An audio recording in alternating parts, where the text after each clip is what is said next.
buenos días. Hoy, una semana después del trágico accidente en el boliche Crameñón, ubicado en el barrio 11 de la ciudad de Buenos Aires, vamos a hablar con unos especialistas profesionales de medicina y también socorristas sobre qué pasó con estas personas. Tenemos también una entrevista exclusiva con una de las supervivientes de esa trágica noche del 30 de diciembre de 2004. En el 30 de diciembre de 2004, la banda Callejeros estaba tocando por tercera noche seguida y mientras estaban con la música inaugural, uno de los asistentes encendió una bengala que se impactó en el techo que tenía elementos de plástico que esos se encendieron y llegaron mucho humo. Las personas, una vez que notaron el incendio, intentaron salir como pudieron, pero se vieron dificultadas por la presencia de candados y alambres en las puertas de salida del establecimiento. Así, por los elementos inflamables de plástico y la formación de esos gases tóxicos, murieron 194 personas. Por eso vamos a hablar ahora con la doctora Amanda sobre por qué esas personas murieron y vamos a hablar sobre esos gases. En el contexto del incendio, la quema incompleta genera el monóxido de carbono. El monóxido de carbono es un gas inodoro, incoloro y extremadamente peligroso porque se une una afinidad mucho mayor a la hemoglobina do que el oxígeno, formando así la carboxihemoglobina, lo que lleva a una disminución del suministro de oxígeno a los tejidos, formando así una hipoxia anémica. Los últimos momentos de la víctima van a presentar un colapso progresivo, con mareos, con una debilidad extrema, pueden tener convulsiones y una pérdida de la conciencia antes que falle el sistema cardiovascular y respiratorio. Con respecto al cianuro, es un gas tóxico que fue liberado del Cromañón por la quema de poliuretano, que es un material plástico que había en el techo. Es un gas muy volátil, así que se puede inhalar fácilmente y también entrar en el torrente sanguíneo, produciendo una inhibición de una enzima que es la citocromo oxidasa, produciendo así una inhibición de la fosforilación oxidativa. Con eso tenemos una menor producción de energía. En términos médicos, vamos a tener una arterialización de la sangre venosa, lo que va a llevar a una disminución de la liberación de oxígeno. Con eso vamos a tener una hipoxia histotóxica. Los sistemas que se van a ver afectados son el sistema nervioso central, el sistema cardiovascular y el sistema respiratorio. Con eso, las víctimas en los últimos momentos van a presentar desorientación, pérdida de la conciencia y pueden llegar a fallar los órganos vitales como el corazón y el cerebro, llevando al paro.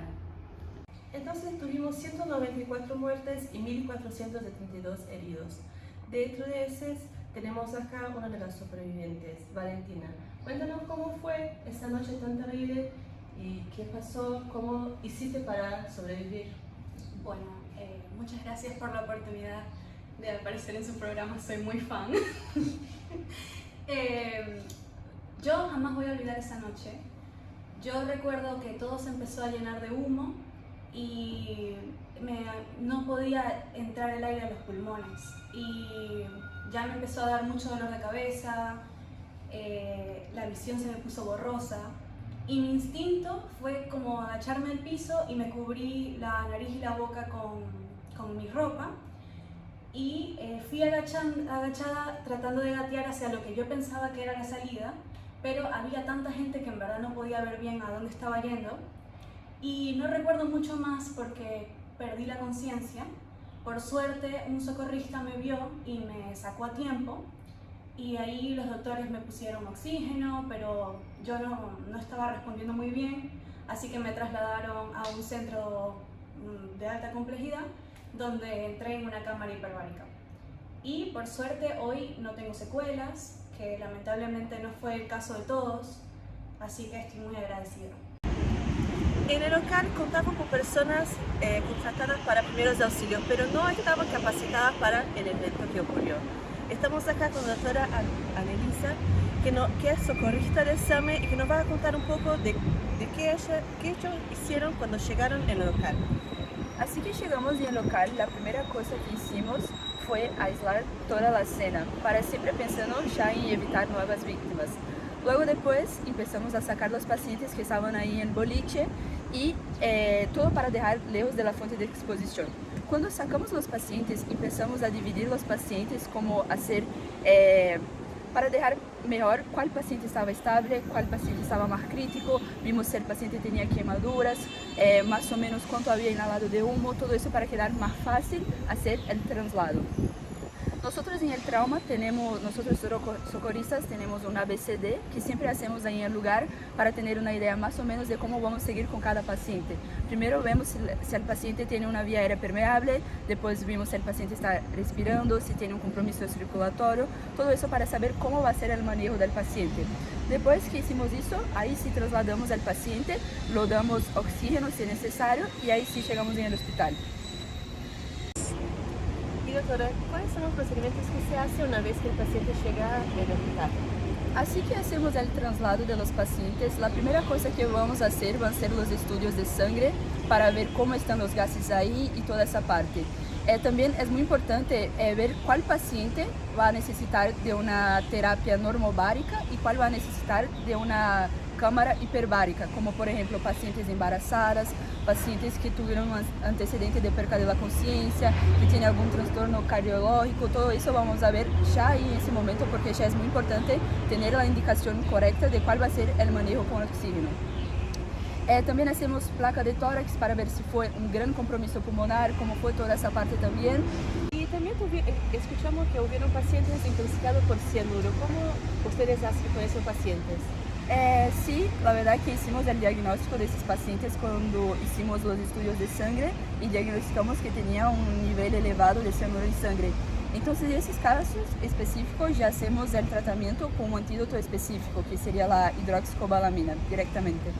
Okay. Y también, entonces, ¿cómo hacen las personas que estuvieron en ese local? ¿Cuáles serían métodos de prevención mientras estaban en esa situación? La primera cosa, por más difícil que sea, es mantener la calma y avisar para la mayor cantidad de personas lo que está pasando.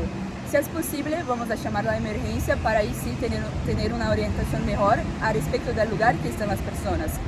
También vamos, sí, en ese caso como hubo mucho humo y estaba como muy denso, lo más esencial es que las personas se agachen en el piso para quedar como lo más cerca posible del piso para evitar la inhalación de ese humo.